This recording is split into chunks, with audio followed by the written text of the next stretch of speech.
You're listening to the B4evaKool podcast. My name is Rex Fortyfive. My name is TJ with Two Wheels and Coffee. Man, what a race weekend. And Silverstone is a pretty awesome track. And yeah, it has some great battles, man. Great battles for sure. Great weekend of racing. Yeah, I gotta say, I feel bad for Joe Roberts. Yeah, I mean, especially like what's at stake for what we intend to see. Um just leaving the points on the table, that's just tough. Tough blow. And for Yeah, him to go down is this it's tough. I think the only saving grace is that Ayagura had a bad weekend as well. I think Yeah. that's the only saving grace. What I was still trying to figure out his issue. Well, he was slipping down the pack throughout the race. He was just holding on. So I don't know if it was just grip issues or such, but he didn't have a good race either. Yeah, he did not. Yeah, I don't know. I mean, I think we'll find out as the week goes on, what it is. But it looked like it was some tire trouble of sorts, from what I can tell. Because unless he had mechanical, but then I assume he would have just pitted. I gotta assume it's something with tires, and it's unfortunate because he had the pace. But couldn't. It's unfortunate for him. Unfortunate for Joe Roberts because these guys are they're still fighting for the championship. So I think for them, they still got time. But Jake Dixon, man, he's I'm happy he won. I wasn't sure if he was going to be able to pull it off. I feel bad for Connect because Connect's always second, which is not bad. I mean, it's better to be second and third, fourth, fifth, and down the list, down the line. So you think about that win by Jake Dixon? Well, me and I like to see Aaron Canet try to pull it off. And man, right at the last lap, he just let Jake Dixon sneak in the corner and pull that off. And he could tell like the last two laps he was losing grip and losing drive and all that stuff. But You know, I think it was Dixon's home Grand Prix. Yep. So knowing what's at stake for him, especially being in second, he was on his tail pretty much for like the last 8 laps. So like he's just figuring them out at that point. So he took his shot and he got it, and man, proud of that guy, especially the celebration at the end. Oh my goodness. Yeah, I thought it was Carnival over in England. Almost, it was actually. I think Carnival is coming up at the end of the month out that way. But for you think about this, like Danny Kent was the last British rider to win the home Grand Prix, and I believe that might have been 2015, 13, maybe even further back. So it's hard for the British riders, the Australian riders, even the Asian riders, because with the Spanish riders and the Italian riders, they got a few Grand Prix in the year. So they got a couple of chances. They Yeah. get more chances to at least claim a home Grand Prix if it happens in their country, right? Much less down the street. So for Jake Dixon, I think with the struggles they had switching over from Olean to the WP suspension, and just crashing out last year and stuff like that. I mean, I wasn't sure what was going to happen, honestly. So I was very excited for him. I think the British fans, not to say they needed it, it's good, right? Because the UK fans, they're big motorcycle people. You know what I'm saying? So for Jake to win it and win it the way he did, and that celebration, I mean, he had to have that celebration because it couldn't have been nothing quick. You know what I mean? Yeah, no. Yeah, celebration is definitely epic. That will be shown for years. That was pretty cool, especially for winning the home Grand Prix. So I'm very excited for that guy, for sure. And yeah, he definitely put a hard fight in. And like I said, I'm sorry for Aaron Canet, but it's good to see him back. And still getting on the podium, but wish he got that first. That would have been his second. But you know, On to the and then next how one. about Darren Bender coming down from 22nd place or 20 something like that. Right. Um, and let's see, he finished sixth. Yep. That was pretty impressive because, I think for Bender, going to MotoGP, not being successful there, coming back down to Moto 2, like Sam Lowe's, and then had to struggle, right? I mean, I think he had injuries last year and also, struggled as well. I think he's another rider that's on the WP suspension as well, I think. I could be wrong on that, but it's good to see him running up front. Well, not up front, but finishing sixth and able to come through. He didn't crash. I'm saying he's had some crashes the last rounds and stuff like that. So I'm happy to see that he's doing well. Hopefully that continues throughout the season because I am a fan of Darren Bender.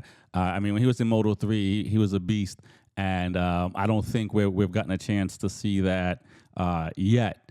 So that was a good ride for him. What do you think about Celestino Vietti as well? He got on the podium. Another rider that struggled from the beginning of the season. And Yeah. not even sure if he has a seat for next year yet. No, he's definitely riding well. You know, a lot of riders went down, so like for for them, that long lap is like 2 minutes. For him to get on the podium is definitely a good stepping stone. Once you get there, like it gives you confidence going into the next round or next race. Especially like you're saying for Darren Bender, passing riders throughout the race gives you confidence. All right, like you have certain things you can do. You know where you can be. So yeah, like finishing third for Vietti is like, all right, I know I can finish on the podium. Right. So going forward from here, that's what you expect, at least top five. Yeah. No doubt. Diego Moreira. He crashed out, but for a rookie, man, he was up there until he crashed out, man. I was rooting for him too, man. And we remember when Vinales said he was going to win the Moto 3. He didn't win it, but he definitely was a star in Moto 3. So to come up into Moto 2 and doing what he's doing so quickly, you look at Sergio Garcia. He struggled when he came into the rookie. I forget his teammate that came up as well. I can't even think of his name right now as well. And he struggled. So to see Diego did what he did. Unfortunately, he crashed out, but that's still going to give him a lot of confidence for the next rounds coming up. Yeah, for sure. What we got? 10 rounds left. So got That's it. yeah, 8 days to go for the next round. So you can jump right back into it. You don't have to take a couple weeks off to regroup. You can Right. just regroup on the next track that's coming up and jump right on the bike. So that's a good feeling. Yeah. So it's Ethan Guevara. He finished 20th, right? So for Diego, hopefully he'll continue and do well. The rumor mills still continue about who's going to MotoGP.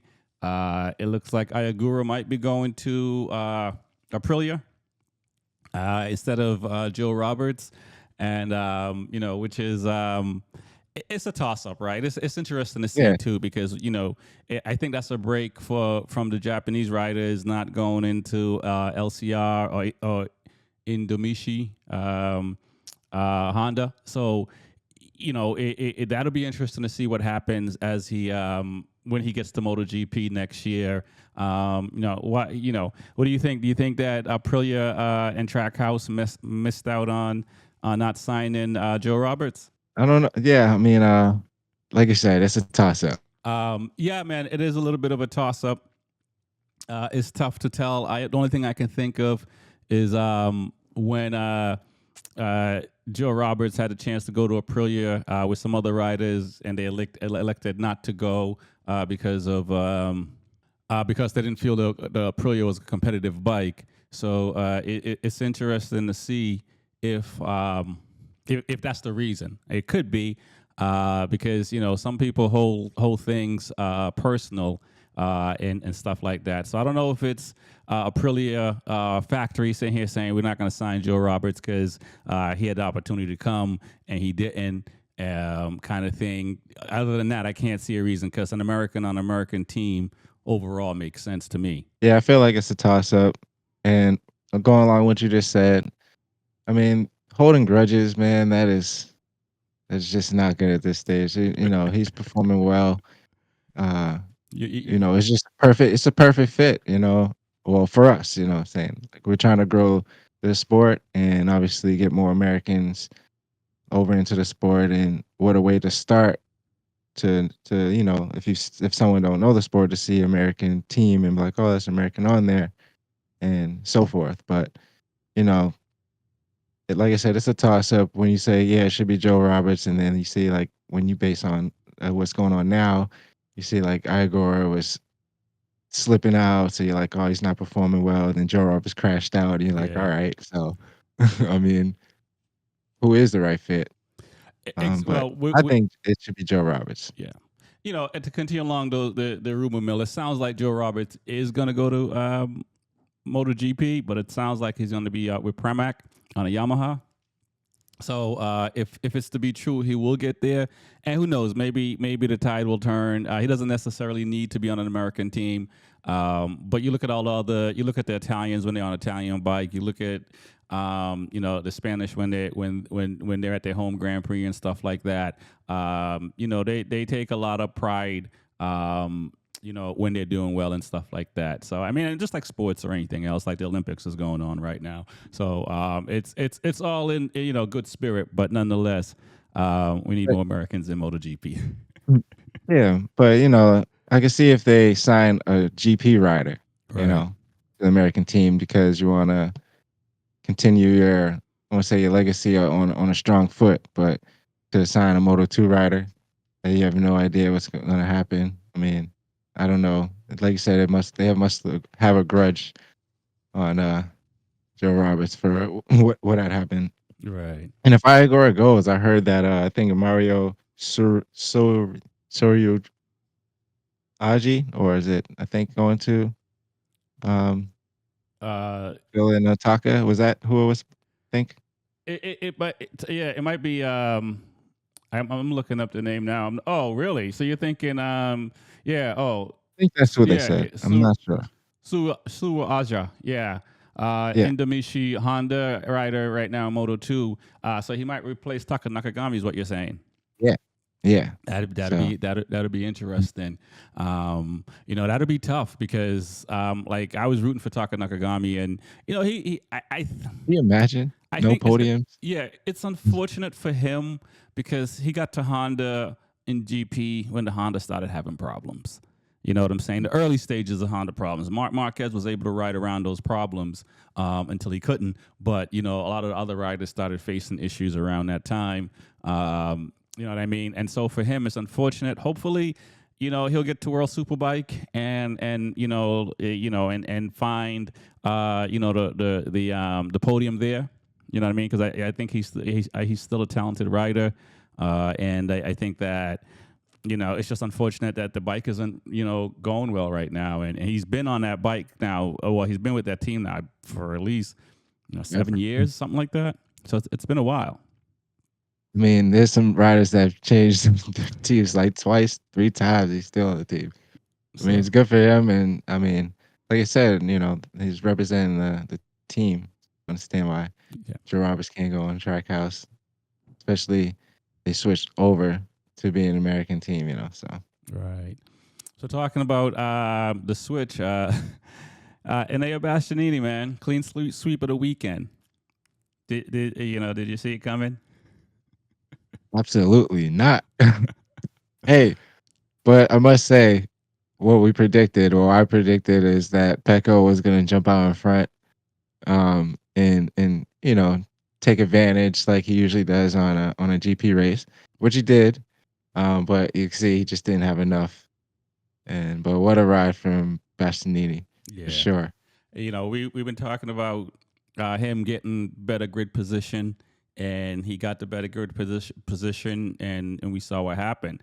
And I think if he continues to get the better grid position, it's going to be hard to beat this guy.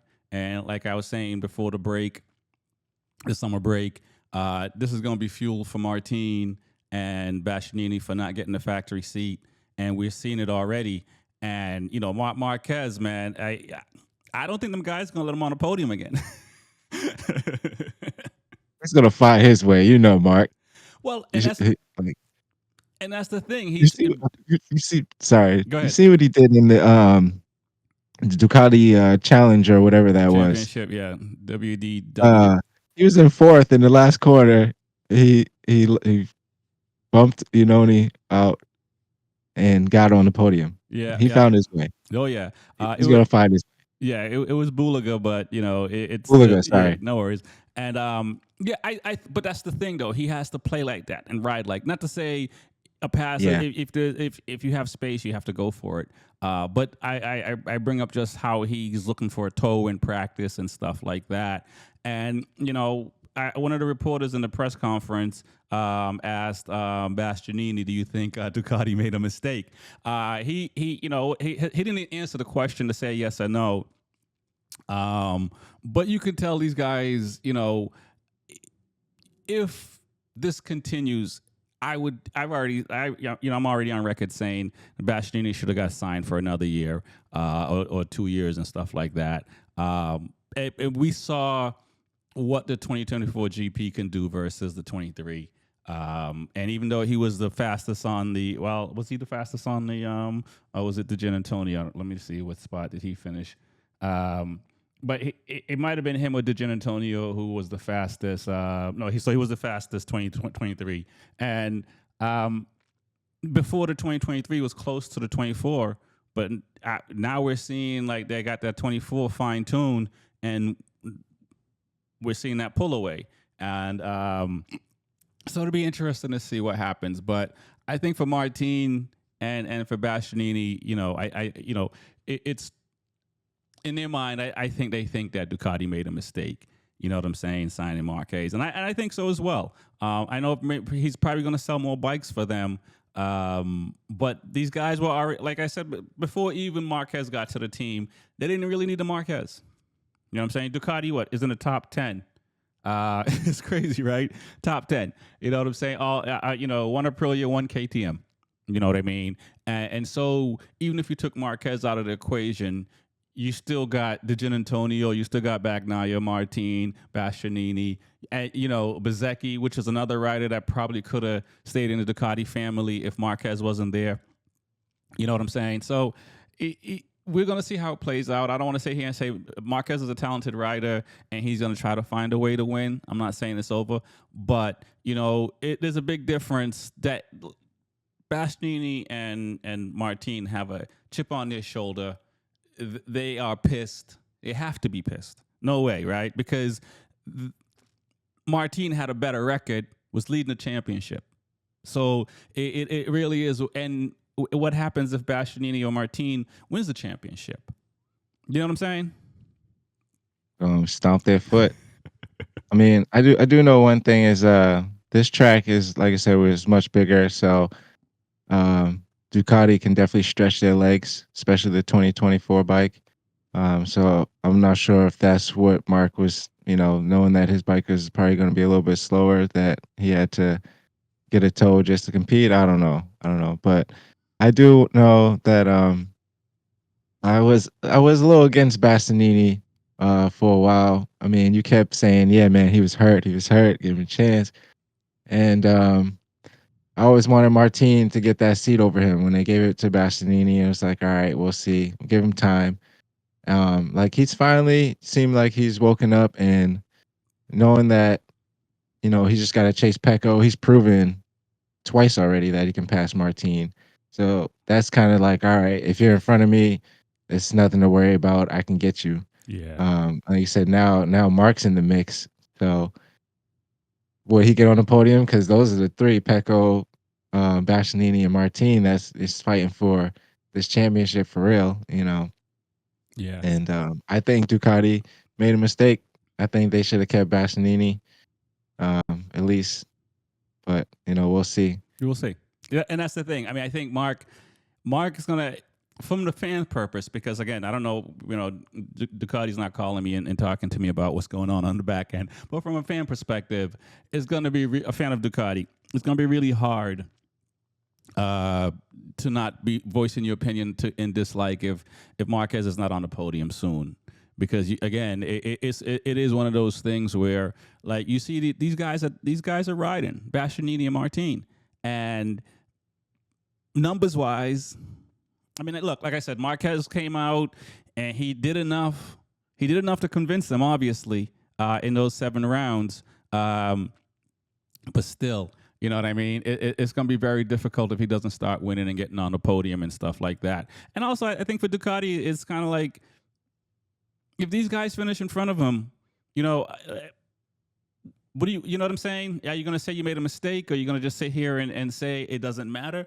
Because, you know what I'm saying? It has to from a little bit because, like I said, you know, the Ducati machine, as far as winning, they didn't need Mark Marquez to do that. Definitely no. You know what I mean? I don't want to keep beating, you know, it's not a dead horse, but, you know, it was interesting to see. And you know, when you talked about, you know, Martin, Bastianini showing that Martin, he can pass Martin, right? Marquez and Bastianini are one of the few riders that show they can come from the back and get to the front. You know, Pecco has to get to the front on the first lap. Martin has to get to the front on the first lap. These are guys that sit here and say, nah, I'll see you the second half of the race. You know what I'm saying? And that's, you know, that's the only thing I can see with Marquez, like, because he can come from the back and come through, and not everyone can do that on the MotoGP bikes, and that's impressive. But you don't always want to do that. That's one thing I really haven't seen Pecco do. When he's in the back of the pack, he usually will finish there. I've never seen him start way in the back and charge to the front Right. as of yet. It's usually in the front, he'll crash out and usually will win, or if he's in the front. But if he's in the back, he's like, I don't know. Even when the sprint, when he was in the back, he was charging to the front, he crashed out. So Right. like I don't know his strengths of pulling, you know, from the back to the front throughout the race. Like you said, like Mark Marquez has proven, and other riders have proven. So but And yeah, it was an amazing race for sure. I agree. You know, I was listening to some other podcast, and some people thought it was a boring race, and I'm looking at it like I don't know what they're looking for entertainment. You know, if you're looking at a soccer game and the score is low, it usually means it's a really good game. If you're looking at baseball and the score is low, it usually means it's a good game. It's boring because nobody's hitting the home runs. You know what I'm saying? But it Right. means that, you know, people are playing. If football, low scoring game, good defense, right? So, you know, sometimes like the passing and the passing and the passing, like it's entertaining at times. Don't get me wrong, and stuff like that. But you look where with Digia and Alex Marquez, right, passing them each other back and forth, losing time They until lose so much. yeah, Digia was finally like, yo, just follow me. So, you know, yeah, it's cool to see the passing. Don't get me wrong, and all that stuff. But if you're gonna pass and keep going, it's great. If you're passing and you're slowing each other down, and you're getting other riders to catch up to you, I don't know if that's always entertaining. You know what I'm saying? Because it you know, so it's interesting to see it. I think this season is one of the best seasons so far in MotoGP. I was entertained with, you know, all of the races. Moto 3 was ridiculous. Moto 2, you know, what they're doing now with the celebrations and stuff like that. It's on a different level. So, you know, what more can you ask for? No, I actually, especially for some reason, it's just the layout of the tracks, like each week how it's gone so far. It just makes it real entertaining. I don't know. I mean, I know they kind of do the same tracks every year, kind of repeated like after another, Mm-hmm. but it's been switched around just a little bit. But I feel like just the layout and the way the summer break happened, and I feel like it's just entertaining, Right. So especially what tracks are left. So it's just one of those. Like I can't wait. You still got Red Bull Ring. You still got uh, Valencia. You Mazzano, still got Mazzano. There's still some great tracks left. That would be a lot of fights to happen out there. So right? You got if they want Motegi. to say this one was boring, they got to stay tuned. I think so as well. You still got Australia coming up at the end of the year as well. Yeah, I mean, there's still a lot of fun tracks. I mean, they're all tracks that I like when I play the video game. Yep. So and the Red Bull Ring is a track that Ducati does well at. So we'll see. I do think that um, it's Ducati's to lose. Obviously, I mean those guys are all the guys, all the top guys are on Ducatis right now. So I'm definitely looking for the rounds and just to see what's going with the entertainment, with all the different things that's going on in MotoGP right now. I'm very excited to see what happens, and I'm looking forward to the next round. Any predictions as far as who you think's going to is it going to be Marquez, Bastianini, Martin, and Bagnaia? So we are at the Red Bull Ring next round. Um, Mark Marquez loves this track too. So Yes, he does. um, if he needs to get on the podium, this is his chance to, I don't want to say get redemption, but to redeem himself and to help him going forward for the rest of the season. Is to do good at this track. So I think he'll get on the podium. Now it's hard to say with these four in the front: Bastianini, Martin, Pecco, and Marquez. You know, I want to see another rider in the mix, like Brad Bender. Somebody like Digi Yeah, or Aleix or Maverick. Somebody different besides these four. But I would definitely say Mark Marquez will probably be up there. Pecco and I want to say Bastianini. yeah. I want to say Martin probably going to get disturbed again. He's riding better because I think walking away two second places is the best you can do to save to get take back the lead and to hold on to the lead. I think that I think he's riding better than the first half of the season, and this is only one race after, but you can see his demeanor. He's carrying himself differently, and maybe he's just straight pissed. Who knows? Yeah, I mean the closest other riders would be Vinales and Acosta. They're in fifth and sixth place. And they're the ones that I mean, Vinales is down 100 points, 111 points. Vinales is down 111 points, and what Acosta's down, I think 119 or something like that. So for those two riders, it's going to be very hard. Those two riders are going to have a tough time catching, even catching up front. So any other rider even below that is going to be difficult. So I mean, I think we would have to see something where the Martin, Bastianini, Bagnaia make a lot of mistakes or get hurt or something like that, and they usually don't make a lot of mistakes.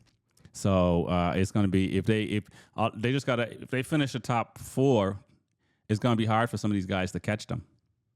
Hey, do you remember what was it 2 years ago when it was a flag to flag and Brad Binder stayed out on slicks? Yeah. Anything can happen. So Listen, man, it's I'm, fun. I'm shooting for something like that. I need a new winner, but yeah. So No, for sure. Anything can happen. So definitely looking forward to it. Can't wait. My name is Rex Fortyfive. I want to shout out the sponsors. Workbench Technology. Go to Workbench Tech. B4evaKool.com. Check us out. We're giving away merch and stuff like that. So definitely go to B4evaKool.com. Go to HamdenYard.com as well. And then if you need parts, all gas products. Go to allgasproducts.com. We have a 10% discount code, BeForever10. Get your discount. Shout out your sponsors, man. J&G Performance, official Vortex, our Hideaway RV Rentals and Woodcraft Technologies always supporting me. I appreciate you guys that get my discounts and help support getting to the track and all that good stuff. Right. Make sure I sleep well. Definitely. And Mm. keep it locked onto the show. We have some giveaways coming up in September. We're going to be talking about it in the next couple of weeks. Very excited about that. Can't wait to tell you guys about that. I want to thank everybody for liking and subscribing and commenting, and please continue to do that. Every subscription helps, every comment helps, every like helps. We like to figure out and learn as we go and do this thing. My name is Rex Fortyfive. My name is TJ, 2 Wheels and Coffee. Peace. Peace.